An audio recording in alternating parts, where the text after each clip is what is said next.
Hoy es un día muy especial para este servidor y para toda la audiencia que se está conectando en estos momentos. Ya saben que hoy es jueves de inmigración.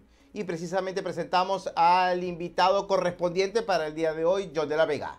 Abogado de inmigración, nuestro abogado de cabecera. Está conectado con nosotros, notablemente rejuvenecido, abogado. Bienvenido, ¿cómo está? Sí, bueno, cambio de look. Tú sabes que estando en las cámaras tenemos que alguna vez hacer ese cambio de look. Claro que sí, abogado, claro que sí. Me imagino que le aconsejan en casa porque, bueno, hay que estar un poco a tono porque sabemos que quienes mandan en nuestros hogares son los que llevan las riendas. 100%. Mire, abogado, conversando con algunos amigos, hay algunos titulares que en el día de hoy generan un poco de inquietud en función de la situación migratoria de Estados Unidos. ¿Qué sucede con esto que desde la Corte Suprema de Estados Unidos ha arrojado mucho de qué hablar en función de la nacionalidad de esos niños que nacen acá en Estados Unidos? ¿Qué está pasando con esta? ¿Cuál es la cronología de este conflicto? Sí, bueno, y todo comenzó con el presidente Trump firmando una orden ejecutiva en la cual decidió eliminar la ciudadanía por nacimiento de niños que nazcan de padres que sean indocumentados en los Estados Unidos o que se encuentren en el país con visados de no inmigrante, como decir estudiantes o turistas. Entonces, ¿qué pasó? Las demandas federales llovieron en ese momento y varias cortes federales decidieron aprobar medidas cautelares para bloquear o congelar temporalmente esa orden ejecutiva. Entonces, lo que hizo el gobierno fue, y estas decisiones de medidas cautelares beneficiaron a nivel nacional, a todos los, claro, los niños que nacieran en los Estados Unidos en ese momento. Entonces, ¿qué ocurre? El gobierno decidió apelar estas medidas cautelares en la Corte Suprema de Justicia. Entonces, el día de hoy, lo que ocurrió fue que se escucharon los argumentos orales de ambas partes para poder así determinar si las medidas cautelares que fueron aprobadas por las cortes federales eran legales o no, constitucionales. Y bueno, fueron más de 2 horas y media de argumentos orales, las preguntas, les hicieron de todo tipo de preguntas a tanto los demandantes como los demandados. Y lo que me he dado cuenta, escuchando cómo se expresaban los jueces del Tribunal Supremo de Justicia de los Estados Unidos, es que no estaban muy convencidos con los argumentos que estaban compartiendo el gobierno. De verdad que cuando los escuché me pareció que en estos momentos, y yo creo que en los próximos días tendríamos una respuesta, no se habló de los méritos del caso el día de hoy, no se habló de la constitucionalidad de esa orden ejecutiva, sino que nada más se habló de que si las medidas cautelares eran o no legales, y basado en la información que escuché en esa audiencia, me parece que las medidas cautelares van a seguir y yo creo que las personas van a seguir protegidas y que esta orden ejecutiva va a seguir por los momentos, por lo menos prohibida de ser ejecutada en los Estados Unidos. Eh, Hubo protestas, hubo manifestaciones. Esto genera mucha inquietud. Es decir, el despojo de este, para muchos, un derecho, puede ser interpretado como vulnerar libertades civiles acá en Estados Unidos, abogado. Sí, así es, y está protegido en la Constitución y esta orden ejecutiva, yo lo dije desde el inicio, me parece que es más que todo un eslogan político, es un activismo político que hizo la Casa Blanca, pero al final del día, yo creo que ellos, hasta ellos mismos saben de que cuando lleguen a la Corte Suprema y se argumenten los méritos del caso y la constitucionalidad, yo creo que esa orden ejecutiva no va a poder ser, no va a poder ser utilizada. Lo que puede hacer el gobierno, que la primera justificación que dicen ellos es, bueno, tenemos muchas personas que vienen como turistas a dar a luz en los Estados Unidos. Eso puede ser un argumento que ellos tengan y algunas personas lo conseguirán válido. Que hay personas que simplemente vienen al país a dar a luz. Yo digo, bueno, la solución no es intentar eliminar una protección constitucional, sino que pueden ser más rigurosos al momento de emitir visados o al momento de permitir que personas ingresen a los Estados Unidos. Pero quitar simplemente ese derecho constitucional, yo lo he dicho que no tiene ni pie ni cabeza y me parece que esto no va a ir a ningún lado. Pero sí puede prolongarse quizás esta discusión en la Corte Suprema. Usted lo visualiza durante días. Puede haber otro llamado, otra audiencia. Abogado, ¿qué pasos legales existen a continuación previstos dentro de la jurisprudencia? No hay mucha jurisprudencia al respecto, pero quizás que pueda arrojar el debido proceso. Bueno, hay dos kriptonitas principales de la administración del presidente Donald Trump en las cortes. La primera es las medidas cautelares a nivel nacional. A ellos no les gusta cuando un juez federal en el estado de Texas o en Nueva York de pronto emite esa medida cautelar que es a nivel nacional. No les gusta. Y tampoco, que creo que vamos a hablar dentro de un ratico, es el habeas corpus, que es otra cosa que han utilizado inmigrantes para que no los deporten de los Estados Unidos. Pero en las medidas cautelares, esa fue la conversación del día de hoy. No se habló de los méritos del caso, pero hasta cuando se hablaba un poco de ese tema, escuchabas a los jueces de la Corte Suprema y no se veían convencidos de estos argumentos que trajo el gobierno.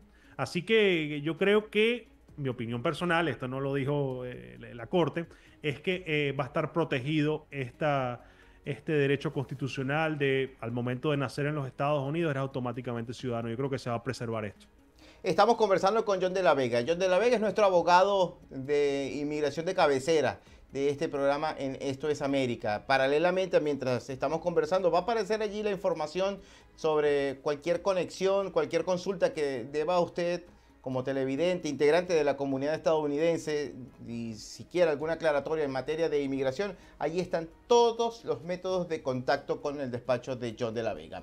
Abogado, mencionaba algo que ya hemos quizás nos hemos puesto de acuerdo para que sepan de qué vamos a hablar. Y otro de los asuntos que inquieta mucho a la opinión pública es un recurso utilizado recientemente en los tribunales, el habeas corpus. Este recurso que pareciera convertirse en un talón de Aquiles para la administración. ¿De qué se trata? Sí, bueno, y nos hemos dado cuenta porque en muchas oportunidades cuando el gobierno ha intentado deportar a inmigrantes, incluyendo bajo la ley de enemigos extranjeros, lo que ha, digamos, protegido a estos inmigrantes de que no sean enviados a El Salvador o a un tercer país es el habeas corpus, cuando ese inmigrante dice, mira, yo tengo el derecho de pedirle a una corte federal que analice mi caso para ver la constitucionalidad y la legalidad de que yo me encuentre en estos momentos detenido. Y esa ha sido la manera en la que esta administración ha perdido casos relacionados a la ley de enemigos extranjeros. Entonces lo que estamos viendo ahora, porque ha sido muy eficiente para los inmigrantes, hemos visto tanto al presidente Trump como también a su mano derecha en materia migratoria, Stephen Miller, diciendo, mira, existe una invasión en temas migratorios. Hay más de 20 millones de inmigrantes. Esto es una invasión. Y el por qué ellos dicen esto no es simplemente de manera general o simplemente porque les da la gana utilizarlo por capricho. Lo dicen porque una de las maneras en las cuales el habeas corpus se puede suspender es cuando los Estados Unidos se encuentra en una invasión, está sufriendo una invasión y es por razones de seguridad pública que se suspendería el habeas corpus. Y esa es la narrativa que en estos momentos están utilizando, están impulsando para ver si el Congreso, los republicanos del Congreso también apoyan esto y que el día de mañana el habeas corpus no sea una herramienta en el arsenal de los inmigrantes al momento de que sean detenidos para ser deportados. ¿Bajo qué criterio se puede interpretar de una manera correcta? No sé dónde puede estar definido eso para que la justicia estadounidense acepte la palabra invasión en sus dimensiones exactas que estuviese ocurriendo y no la interpretación quizás propagandística o narrativa que la actual administración pretende acuñarle a esa definición, abogado. Sí, bueno, los precedentes legales son muy escasos en este tipo de argumentos o de casos. Es muy difícil saber hasta que no tengamos la Corte Suprema que de verdad analice los méritos de cada caso. Estamos hablando de las órdenes ejecutivas, estamos hablando de la ley de enemigos extranjeros, de considerar una invasión. Todos esos casos llegarán tarde o temprano a la Corte Suprema y creo que se va a crear mucho precedente legal. Aunque la administración ha estado utilizando la narrativa de una invasión, que bueno, 20 millones de inmigrantes, puede ser que haya personas que lo consideren como una invasión, o sea, cada uno tiene digno su opinión, pero no han todavía presentado formalmente algún tipo de política o de orden ejecutiva que utilicen para quitar o suspender el habeas corpus, así que hasta que no haya alguien que sufra un daño por estas medidas, no va a haber el standing, que sería esas razones por las cuales una persona puede ir a la corte y decir, mira, me quitaron mi protección de habeas corpus, ahora quiero demandar. Eso no ha ocurrido todavía. Abogado, la ley de enemigos extranjeros ha sido también comidilla de la opinión pública. ¿A qué se enfrenta este estatuto legal, este instrumento de ley? ¿Puede seguirse usando mientras es interpretado por distintas cortes acá en Estados Unidos? Como han habido temas, ¿no? Increíble. Sí, increíble. Es que, y tenemos que actualizarlo quizás. Si fuera de la manera como aparecen, tendríamos que hablar todos los días, abogado. cada hora. Cada hora. ¿Qué pasó entonces? Hay jurisdicciones que determinaron que la implementación de la ley de enemigos extranjeros no podía ser llevada a cabo y, digamos, suspendieron ese uso. Pero hay una corte federal en Pensilvania, creo que fue en el oeste de Pensilvania, que determinó de que el gobierno federal sí puede deportar a venezolanos que sean, o que haya sospechas de que son miembros del Tren de Aragua, basado en con tal de que a la persona le den una notificación de 21 días antes de ser expulsada para poder tener la oportunidad de impugnar su orden de deportación o impugnar esa orden bajo la ley de enemigos extranjeros ante un juez. Pero sería nada más en esa jurisdicción en Pensilvania y está, como ya sabes, en conflicto con otras jurisdicciones. Esto es otro caso que probablemente veamos que llegue a la Corte Suprema de Justicia y puede ser que el gobierno comience a transportar a inmigrantes que ellos consideren como miembros del Tren de Aragua, los empiecen a enviar a Pensilvania para poder así deportarlos, porque esa jurisdicción sí lo van a poder hacer. Entonces, eso es una estrategia que probablemente también veamos. Abogado, compleja esta situación. Y para eso todavía falta algunas interpretaciones, pero lo que sí no resta mucho es tiempo de programa y hay muchas preguntas, así que ha comenzado en este momento, a partir de ahora, el turno para John de la Vega y responder las preguntas de nuestra audiencia. John de la Vega es nuestro abogado de inmigración. Allí tienen los contactos de su despacho. Abogado, primera pregunta. Según el boletín de visa, ¿puedo introducir mi ajuste de estatus por EB2? Tengo TPS 2021 e introduje asilo. Para la planilla I-485 debo colocar que mi estatus de TPS, aunque se va a vencer el septiembre de 2025. No, o sea, es una pregunta bastante compleja porque, o sea, no les puedo decir a las personas qué tienen que colocar en un formulario. Claro. Si se encuentran ahorita aplicando la residencia permanente basada en una visa por interés nacional, habla con tu abogado de confianza. Esto es algo que tenemos que analizar en confidencialidad. Esto no se puede, no lo puedo hacer aquí en estos momentos. Sí, es que hay muchas especificaciones. Cuando iba leyendo cada uno de los requisitos, es prácticamente como si estuviéramos llenando la planilla, y creo que aquí más bien debiese la persona. Le recomendamos conéctese con el abogado John de la Vega. Doctor, doctor, dice, estoy muy preocupado por mi situación legal en Estados Unidos. ¿Puedo ir hasta su oficina o una oficina de supervisión de ICE para saber si algo pasa con mi caso? Preocupante esto. Oh, ok. Y esto lo comenté el otro día en mis redes sociales. Las oficinas de ICE de supervisión son para que inmigrantes se reporten ante el gobierno de los Estados Unidos. Las oficinas de ICE de supervisión no son servicio al cliente, no son una farmacia, no son un supermercado, son oficinas que ellos no te van a dar ni asesoría legal, ni orientación, ni te van a decir lo que tienes que hacer con tu caso. ¿Y qué pasa? Muchos inmigrantes están cometiendo el error de decir, bueno, no sé qué hacer, no he llamado a abogado, voy a ir a ICE a preguntarle qué está pasando, y terminan con un grillete en la pierna. Porque es otra cosa que tienen que tener en consideración. El gobierno puede colocarte en supervisión. Si vas a la oficina de ICE, vas a decir, bueno, te colocamos el grillete. Y eso es otra política que el gobierno está implementando en estos momentos, y es que están aumentando la cantidad de inmigrantes que colocan en programas de supervisión. Así que analiza tu caso con un abogado, estamos más que a la orden para ver cuál es el próximo paso y cuál es la mejor estrategia en tu procedimiento. Abogado, por el chat de YouTube también nos hacen llegar esta pregunta. Según el boletín de visa, ¿puedo introducir mi ajuste de estatus por... No, ya esta pregunta está... Es la misma pregunta, sí, eso no se puede responder aquí. Sí, está contemplada. Me disculpo. Abogado, yo tengo cita para las huellas de TPS, pero ese mismo día me coincide con una cirugía. ¿Qué debo hacer?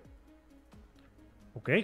Lo primero es que estén representados por abogados. ¿Y por qué te digo esto? Porque hay razones, hay situaciones en las cuales el aplicante puede pedir postergar su cita de las huellas.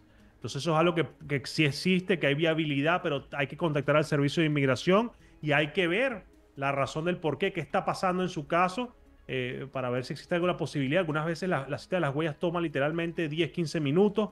Todo va a depender, claro, hasta de la seriedad de lo que tiene que hacer a nivel médico, pero eso es algo que sí es factible. Perfecto.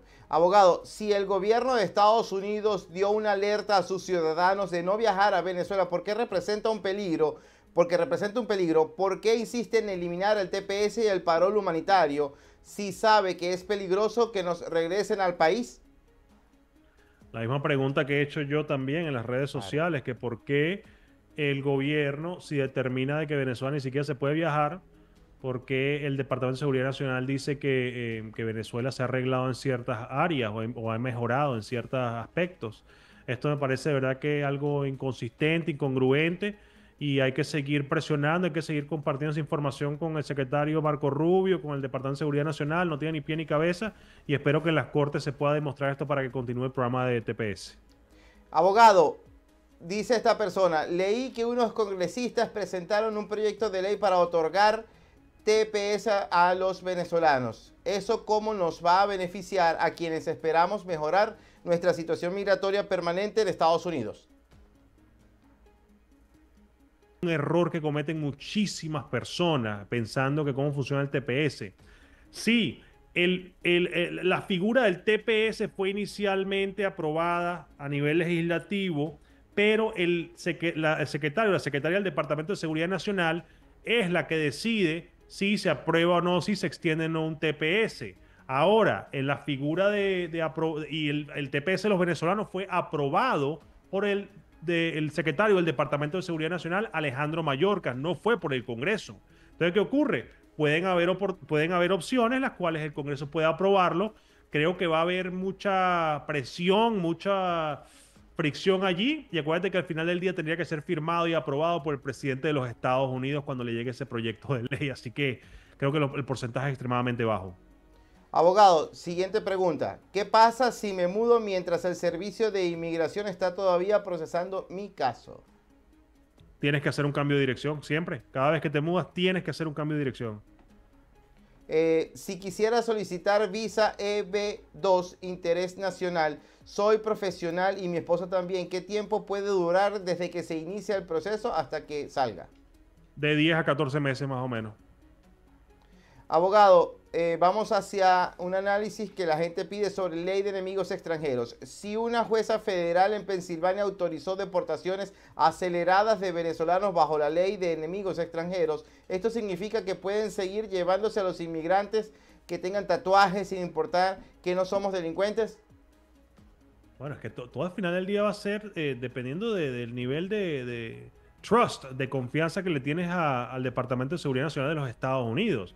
Si usted piensa que esto aquí se ha convertido en una cacería de brujas y que el Servicio de Inmigración de los Estados Unidos no funcione, que no tiene elementos de inteligencia para determinar si una persona puede ser miembro del Tren de Aragua, entonces sí, usted probablemente sea escéptico a lo que está haciendo el gobierno. Habrá otro grupo de personas que sí confían que la secretaria del Departamento de Seguridad Nacional va a tomar las medidas correctas para poder determinar y filtrar exactamente quién es o no es miembro del Tren de Aragua. Entonces, esto es lo que se ha convertido ya en un tema político y tienen que tener muchísimo cuidado porque en las redes sociales los demócratas hablan de puntos demócratas, los republicanos puntos republicanos. Hay que quedarse en el medio en este tema y esperar. Si vemos inconsistencias o vemos situaciones en las cuales el gobierno no está implementando esos filtros de identificación de miembros de Tender Agua, hay que denunciarlo. Pero si el gobierno tiene pruebas de que la persona sí es miembro de Tender Agua, tiene información, que algunas veces son a nivel secreto, a nivel confidencial, ellos no te van a compartir toda esa información, entonces están haciendo su trabajo. Así que eso es algo que tenemos, es complejo, cada uno tiene su opinión. Abogado, ¿qué pasa si mi caso o documentación es refundida o transferida a otra ciudad por el servicio de inmigración? Está siendo procesada por el gobierno. Desconozco qué tipo de trámite está haciendo la persona. Abogado, preguntan acá, si realmente el inmigrante podrá impugnar esa decisión de ser deportado, pero si ICE se lo lleva, ¿se puede hacer algo? Según la orden, si es bajo la ley de enemigos extranjeros, la persona se supone que va a tener oportunidades para hacerlo. Si llega a ser enviado a Pensilvania, en uno de estos ejemplos bastante radicales. Ahora, estamos hablando en el tema de que seas el día de mañana detenido por ICE, usualmente te van a poner en un proceso de remoción de los Estados Unidos, vas a tener la oportunidad de poder aplicar algún tipo de protección migratoria. Abogado, nos queda tiempo para una sola pregunta y nos dedicamos a esta inquietud. Si hay otros jueces que no están de acuerdo con la aplicación de esta ley, ¿el gobierno estará limitado para actuar? ¿Me repite? Disculpa que se cortó. Sí. Si hay otros jueces que no están de acuerdo con la aplicación de esta ley, ¿el gobierno estará limitado para actuar? Limitado, y va a estar en la jurisdicción que hemos hablado, que sería en Pensilvania, donde podrían aplicarla al 100%. Y hasta que la Corte Suprema no tome una decisión final, desconocemos qué va a pasar con el tema de la ley de enemigos extranjeros, una ley que lleva más de 200 años de vigencia, a muchos no les gusta, pero está en los libros. Es cuestión de que el Congreso también actúe, que se haga algo adicional. O el problema es que se espera que la Corte haga todo y el Congreso, que no hace absolutamente nada, que, o sea, que lo que están allí es de figuras para hacer el reality show, no actúan e intentan modificar las leyes para que puedan tener más protección los inmigrantes, sino que se quedan allí simplemente hablando de los puntos que les conviene. Totalmente de acuerdo. Pareciera que la Casa de las Leyes en estos momentos en Estados Unidos, acá en Washington, pareciera que han desacelerado un poco sus motores y su celeridad. Sí. Abogado, muchísimas gracias. Gracias por conectarse en el día de hoy. Gracias por la actualización. Y bueno, aquí les dejo los datos de nuestro abogado de cabecera, John de la Vega, abogado de inmigración de este programa en Esto es América. Cada consulta, cada pregunta que tenemos, nos dirigimos de inmediato a John de la Vega porque sabemos que allí en su despacho, sabemos de su profesionalidad y sabemos que el principal objetivo de esta oficina es, sin duda, despejar todas las dudas en función del asunto migratorio, sobre todo con la complejidad que está atravesando en estos momentos Estados Unidos. Muchísimas gracias. Un saludo en su casa, abogado. Gracias a ti, rapidito, un minuto, 30 segundos nada más. Quería felicitar a nuestros clientes que el día de hoy la abogada Silvia logró la victoria en las Cortes de Inmigración, el asilo en la ciudad de Orlando. Muy felices, familia de 3 venezolanos. De verdad que bueno, quería decirlo públicamente. Excelentes noticias. Excelentes noticias, un alivio para esa familia y es un ejemplo, es inspiración para que las personas se animen si tienen complejidad en su caso, dudas, inquietudes sobre asuntos migratorios, familiares que involucran, que les quiten el sueño o no llegar a lo que es un feliz término acá en Estados Unidos, tienen al despacho del abogado John de la Vega. Hasta la próxima, abogado. Hasta luego. Bye. Seguro que sí.